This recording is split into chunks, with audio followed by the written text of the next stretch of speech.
নমস্কার বন্ধুরা, আজ তোমাদের জন্য যে গল্পটি আমি শোনাতে এসেছি নাম বিটু।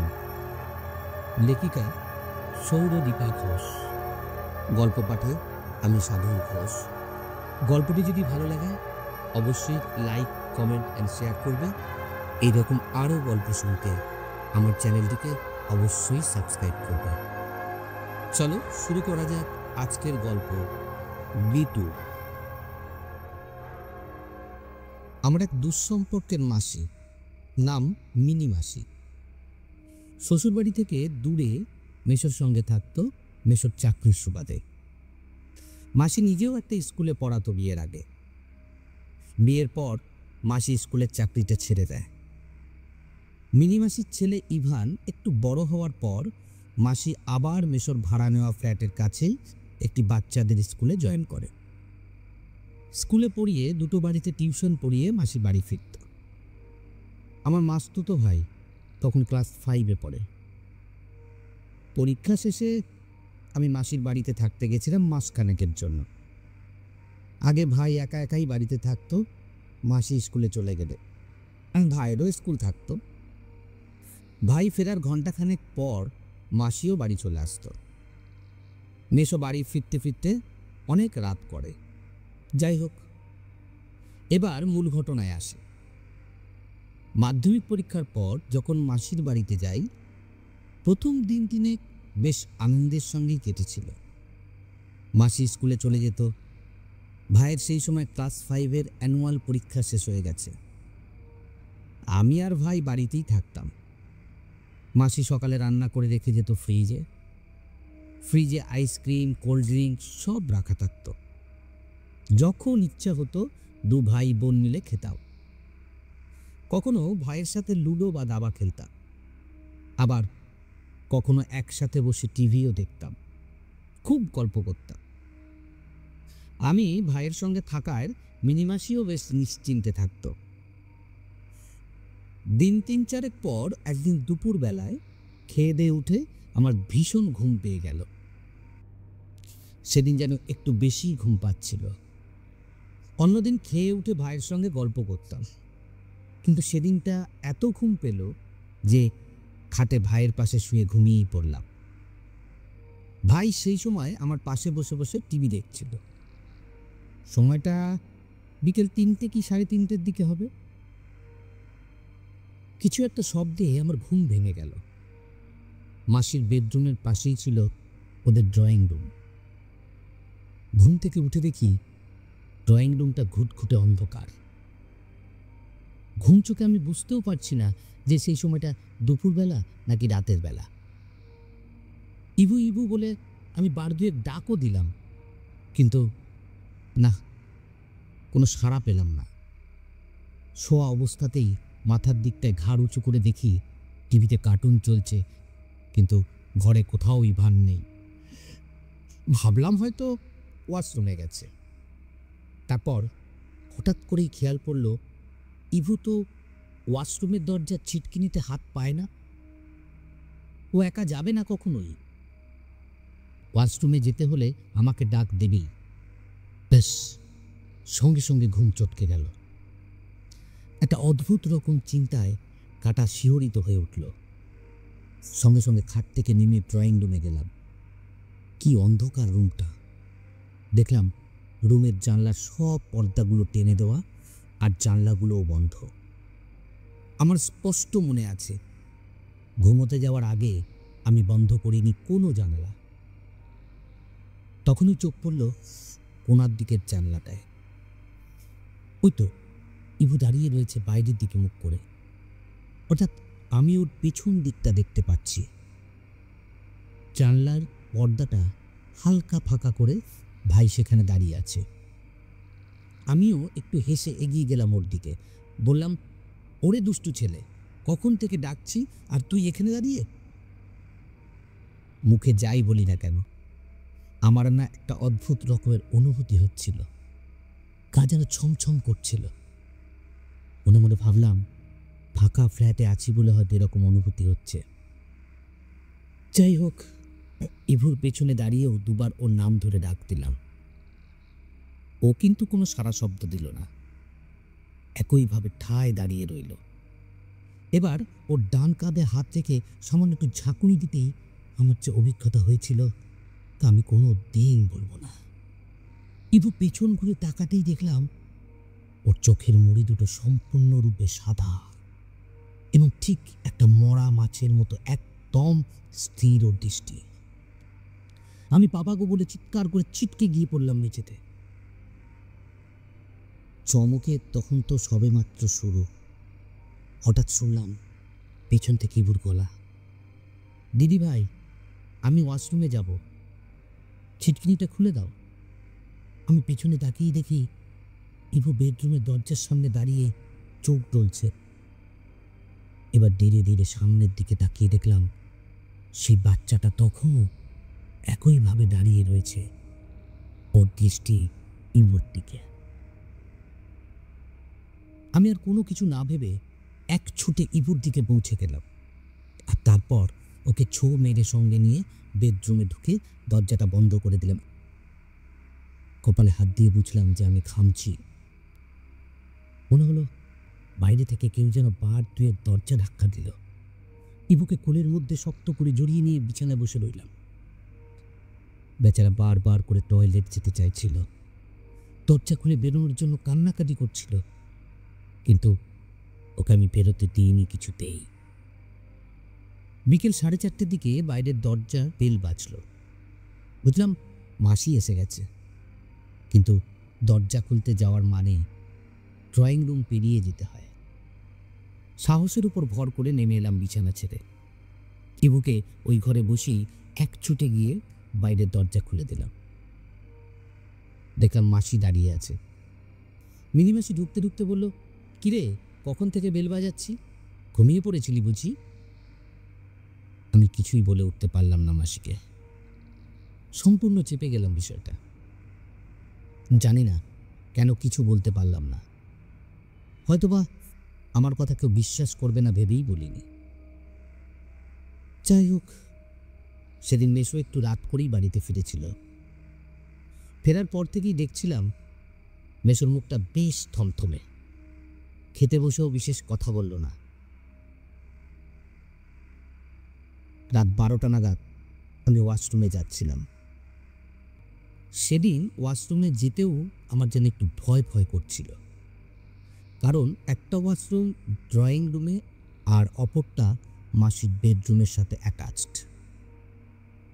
অত রাতে মাসিদের নক করতেও ইচ্ছা করছিল না, আবার ড্রয়িং রুমে একা একা যেতেও সেদিন খুব ভয় করছিল। কিন্তু প্রকৃতির ডাকে সাড়া না দিয়ে মানুষের কোনো উপায় থাকে না, তেমনি আমারও কোনো উপায় ছিল না। বাধ্য হয়েই মাসির ঘরে যাচ্ছিলাম। ওদের ঘরের দরজাটা ভেজানো ছিল। আমি বাইরে থেকে শুনতে পেলাম মেসো মাসিকে ফিস ফিস করে বলছে, জানো, আমাদের ফ্ল্যাটের উল্টো দিকে বড় রাস্তার ওপারে যে সেনদের বাচ্চাটা আছে না, ওই যে যার সাথে ইভু ছোটবেলায় পার্কে গিয়ে খেলতো, ওই বাচ্চাটা আজকে পুকুরে ডুবে মারা গেছে।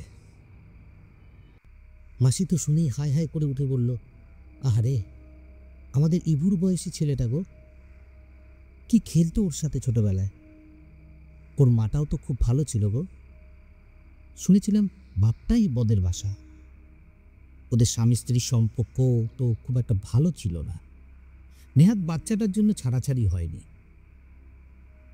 আমি সেই সময় মাসির ঘরে ঢুকে গেছিলাম ভেজানো দরজাটা ধাক্কা দিয়ে, কারণ আর কিছু শোনার মতো ধৈর্য বা ইচ্ছা আমার ছিল না। সেদিন ওয়াশরুম ঘুরে এসে বিছানায় শুয়ে পড়লাম। তখন প্রায় মাঝরাত। ঘরে একটা সবুজ নাইট ল্যাম্প চলছিল টিম টিম করে। আমার ঘুমটা ভেঙে গেল হঠাৎ করেই। পাশ ফিরেই আমার হাত পড়ল ইভুর গায়ে। ধীরে ধীরে দুটো চোখ মেলে তাকালাম তার দিকে। তাকিয়ে দেখি ইভুর পাশে একটা বাচ্চা ছেলে বসে আছে। ওর মতনই বয়স হবে বাচ্চাটার। দুপুরের মতো সেই একইভাবে ইভুর দিকে তাকিয়ে রয়েছে। আমি ওর দিকে তাকাতেই বাচ্চাটার নজর পড়ল আমার দিকে। ওর চোখ দুটো পুরো সাদা, চোখে আলাদা করে কোনো মনি নেই। আমি ভয় পেয়ে চিৎকার করতেও পারছিলাম না। চেঁচানোর চেষ্টা করছিলাম, কিন্তু কেউ যেন আমার কলার টুটিটা চেপে ধরে রেখেছিল। থরথর করে ঘামছিল, হাত পা সব অসাড় হয়ে বেঁকে যাচ্ছিল যেন। ছেলেটাকে দেখতে পাচ্ছি, ওর উপস্থিতি অনুভব করতে পারছি, কিন্তু কিছু করতে পারছি না। বুঝতে পারছিলাম ইভুর কোনো একটা বিপদ হতে চলেছে, কিন্তু আমি অসহায়ের মতো তাকিয়ে রয়েছি, আর আমার দুটো চোখ বেয়ে যেন জল গড়িয়ে পড়ছিল। আমি জানি না আমার এই অসহায়তার কথা কেউ কোনো দিন অনুভব করতে পারবে কি না। এরপর দেখলাম ইভু উঠে বসলো খাটের উপর। বাচ্চাটার মুখে তখন একটা ক্রূর হাসি। ও খাট ছেড়ে উঠে পড়ল। তারপর ধীরে ধীরে দেখলাম বাচ্চাটা ঘর ছেড়ে বেরিয়ে যাচ্ছে, আর ওকে অনুসরণ করে ইভুও ঘর ছেড়ে বেরিয়ে যাচ্ছে। আমার নিজেকে খুব অসহায় মনে হচ্ছিল সেই সময়। দুটো চোখ দিয়ে জল গড়িয়ে পড়ছিল, কিন্তু কিছু করতে পারছিলাম না। ইভুকে আটকাতেও পারছিলাম না। ও কেমন মন্ত্রমুগ্ধের মতন ছেলেটার পেছন পেছন ঘর ছেড়ে বেরিয়ে গেল বাইরে। মাত্র কয়েক মিনিটের মধ্যে আমার হাত পা ছেড়ে গেল। আমি দৌড়ে উঠে ঘর ছেড়ে বেরিয়ে ড্রয়িং রুমে যাই। সেখানে গিয়ে দেখি ওয়াশরুমের দরজাটা খোলা, কিন্তু ইভু তো দরজা খুলতে পারে না নিজে থেকে। সুইচ বোর্ড হাতড়ে হাতড়ে আলোটা জ্বালালাম। তারপর যা দেখি তা দেখার জন্য বিন্দু মাত্র প্রস্তুত ছিলাম না। ইভু ওয়াশরুমের একটা জল ভর্তি বালতিতে মাথা ডুবিয়ে বসে আছে। ওর গোটা মুখটাই জলের মধ্যে। আমি প্রচণ্ড ভয় পেয়ে যাই এবং চিৎকার করে উঠি। মাসি আর মেসো ওদের ঘর থেকে দৌড়ে বেরিয়ে আসে। মেসো দৌড়ে গিয়ে ইভুকে তোলে সেখান থেকে। ইভুর সারাটা শরীর শক্ত কাঠের মতো হয়েছিল সেই সময়। ওর জ্ঞান ছিল না। মাসি কান্নাকাটি করছিল। মেসোকে বারবার দোষ দিচ্ছিল ওয়াশরুমের দরজাটা খুলে রেখে আসার জন্য, কিন্তু কিন্তু আমি জানি বিষয়টা অন্য কিছু। আমি সেদিনও মাসিকে আর মেসোকে কিছুই বলে উঠতে পারলাম না। কেউ যেন আমাকে বাধা দিচ্ছিল, আর আমিও সেই বাধা উপেক্ষা করে কিছুতেই বলতে পারছিলাম না। পরের দিন সকালবেলা ইবুর ধুম জ্বরে গা যেন পুড়ে যাচ্ছিল। তখনও ওর জ্ঞান ফেরেনি। মেসো ফোন করে ডাক্তার ডাকেন। ডাক্তার এসে ওকে প্রাথমিক চিকিৎসা করার পর কয়েকটা ওষুধ দিয়ে যান। একটু বেলার দিকে ইবুর জ্ঞান ফেরে, কিন্তু একটা ঘোরের মধ্যে ছিল এবং সমানে বিড় করে কিছু বলে যাচ্ছিল। সেদিন মেসোর অফিসে একটা জরুরি মিটিং ছিল, তাই তাকে অফিসে যেতেই হয়, কিন্তু মিনিমাস স্কুল ছুটি নেয়। সকাল 10টা নাগাদ মাসি রান্নাঘরে ছিল। ইভু বিছানায় শুয়ে ঘুমোচ্ছিল, আর আমি ঘরটার সাথে লাগোয়া ব্যালকনিতে দাঁড়িয়েছিলাম। সারা রাত ঘুমোইনি, একটু ঘুম ঘুম পাচ্ছিল। সেই সময় মাসির ডাক শুনলাম আমার নাম ধরে। আমি দৌড়ে গেলাম রান্নাঘরের দিকে। মাসি বলল, দেখ তো, ইভু এইমাত্র ওয়াশরুমের দিকে গেল। আমি মাসিকে বললাম, না মাসি, ইভু তো ঘরে ঘুমোচ্ছে। মাসি বলল, দূর বোকা মেয়ে, তুই সর, আমাকে দেখতে দে। বলে মাসি আর আমি দুজনেই বেডরুমে গিয়ে দেখি ইভু আগের মতোই বিছানায় শুয়ে অঘরে ঘুমোচ্ছে। মাসি একটু দ্রুত গতিতে পা চালিয়ে ওয়াশরুমে গেল। আমিও গেলাম মাসির সঙ্গে। দেখলাম ওয়াশরুমের দরজাটা হাট করে খোলা এবং কল থেকে জল পড়ে যাচ্ছে সমানে, যেন কেউ একটু আগেই সেখানে ছিল। এবারে মাসিও যেন একটু ভয় পেয়ে যায় এবং বিড় করে বলে, তাহলে কে ছিল এখানে? আমি যে ইভুকে যেতে দেখলাম স্পষ্ট। আমি আর দেরি করলাম না। সেদিনে দুপুরবেলাতেই মাসিকে সবটা জানালাম। মাসি শুনতে শুনতে ভীষণ ভয় পেয়ে গেল। ইভুকে ঘুমন্ত অবস্থাতে জড়িয়ে ধরল বুকে। মাসি বলল, আজকের দিনটা অপেক্ষা কর, বুঝলি? কালকে তোর মেসোর অফিস ছুটি, ওকে জানাতে হবে সবটা। আজ রাতে আমি তোর আর ভাইয়ের সাথে এই ঘরেই শোব। মেসো অফিস থেকে একটু তাড়াতাড়ি ফিরে আসে সেদিন। সে রাতে মেসোকে আর কিছুই আমরা কেউ জানাইনি। আমরা সবাই একটু তাড়াতাড়ি শুয়ে পড়েছিলাম সেদিন।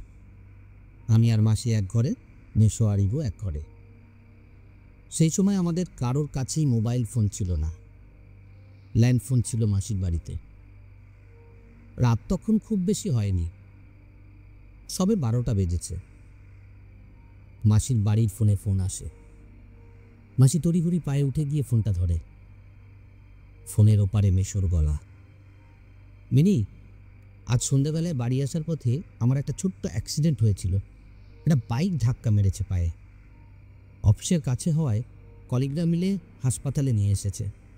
তুমি কোনো চিন্তা করো না, খুব বেশি কাটাছেঁড়া হয়নি। আমার কলিগরা আমাকে বাড়িতে পৌঁছে দেবে। 8 ঘন্টার মধ্যেই চলে আসছি বাড়িতে। ফোন কাটে মেশো। মাসি মিনিট দুয়েক বাকরুদ্ধ হয়ে দাঁড়িয়ে থাকে ফোন রাখা টেবিলটার পাশেই। ততক্ষণে আমিও সতর্ক হয়ে গেছি। মাসি ইবুর ঘরের দিকে দৌড়ে যায়। আমিও মাসির পেছন পেছন দৌড়ি। মাসি পাশের ঘরে ভেজানো দরজাটা ধাক্কা দিয়ে খুলে ভেতরে ঢোকে। আমিও মাসির সঙ্গে ঘরে ঢুকি। সেই আগের দিনের মতন আজকেও ঘরে সবুজ রঙের বাতিটা জ্বলছে। সেই আলোতে আমরা যা দেখলাম তাতে আমাদের আত্মারাম খাঁচা ছাড়া হয়ে যাবার উপক্রম হয়। ইবু ঘুমোচ্ছে আর ওর পাশে বসে রয়েছে সেই বাচ্চাটা। ছেলেটার চোখে আলাদা করে কোনো মনি নেই। সাদা ফ্যাকাশে দুটো চোখ, মরা মাছের মতো স্থির। মুখে সেই শুকনো ক্রূর হাসি লেগে রয়েছে।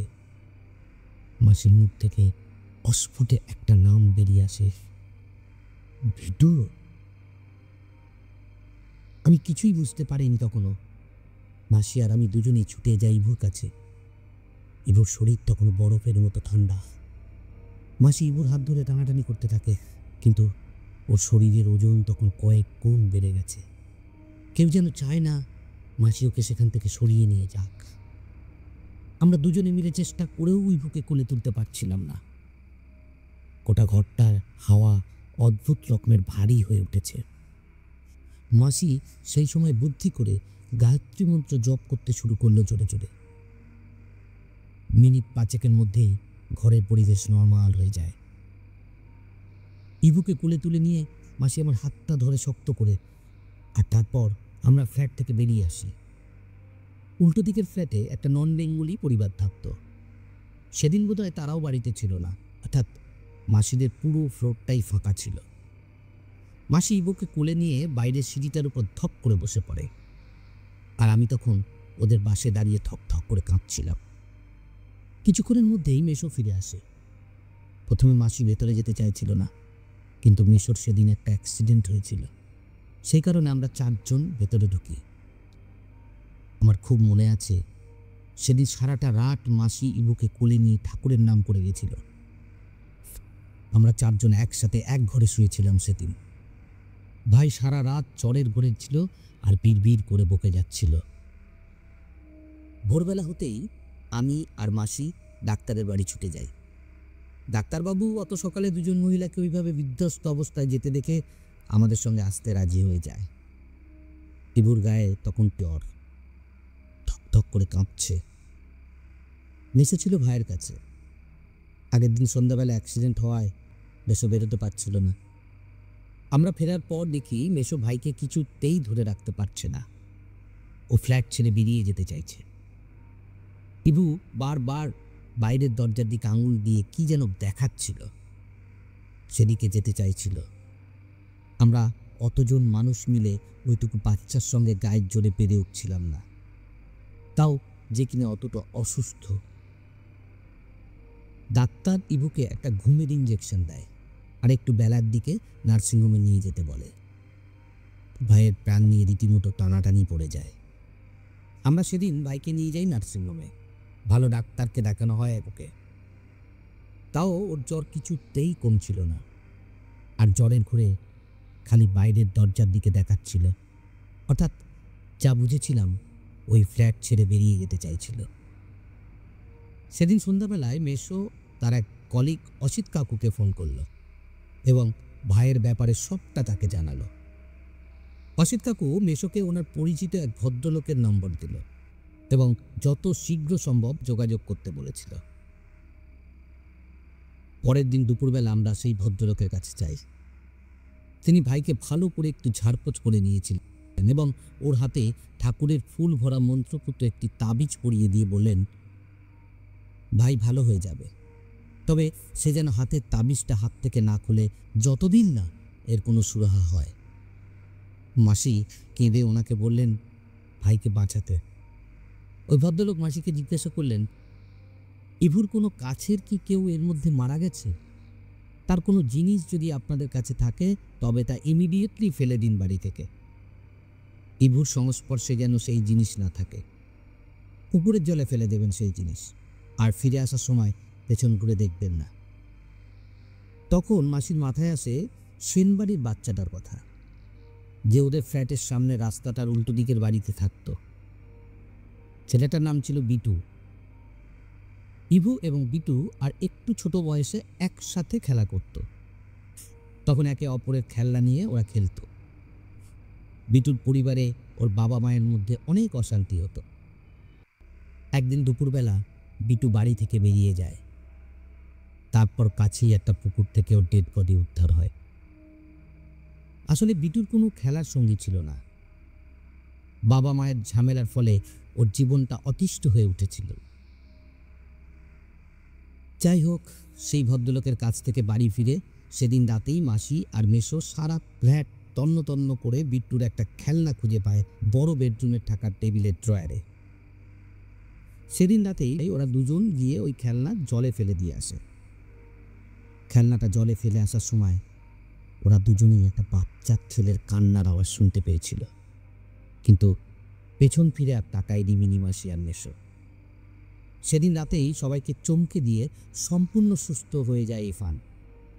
ওর জ্বর কমে যায় একদম। পরের দিন সকাল থেকেই ভাই আমার ছুটোছুটি করে খেলতে শুরু করে। এরপরে আমি আরও দিন সাতেক ছিলাম ওদের ফ্ল্যাটে। কদিন পর মাসি বড় করে সত্যনারায়ণ পুজো দিয়েছিল সেখানে। পরে মেসো নিজের ফ্ল্যাট কিনে নেয় এবং অন্যত্র শিফট করে যায়। কদিন আগেও মিনিমাসির সঙ্গে কথা হয়েছিল ফোনে। ইভুও এখন অনেক বড় হয়ে গেছে, ওর হয়তো এত কিছু আর মনেও নেই। সেদিন জিজ্ঞাসা করলাম মাসিকে, বিটুর সঙ্গে কি হয়েছিল, পরে কি কিছু জানা গেছিল? মাসি বলল, ক্লাস 5-এর অতটুকু একটা বাচ্চা আত্মহত্যা করেছিল বলে আমার বিশ্বাস হয় না রে। হয় দুর্ঘটনা, নয়তো কেউ ওকে মেরে ফেলেছিল। বিটুর মাও তো বছর 2 পর ছেলেটার শোকেই মারা গেল। শুনেছি ও শয়তান বাঘটা আবার বিয়ে করেছিল। হায় রে মানুষ, সত্যি বিটুটা বড় অভাগা ছিল রে। একটা দীর্ঘশ্বাস পেলে মিনিমাসি কেটে দেয় ফোনটা। এরপরে আমিও ফোনটা রেখে দিই গভীর একটা দীর্ঘশ্বাস ফেলে। আজ আমার গল্পের এখানেই সমাপ্তি। গল্পটি যদি ভালো লেগে থাকে অবশ্যই লাইক, কমেন্ট অ্যান্ড শেয়ার করবে। এরকম আরও গল্প শুনতে আমার চ্যানেলটিকে অবশ্যই সাবস্ক্রাইব করবে বন্ধুরা। ভালো থেকো, আজকের মতো আসছি।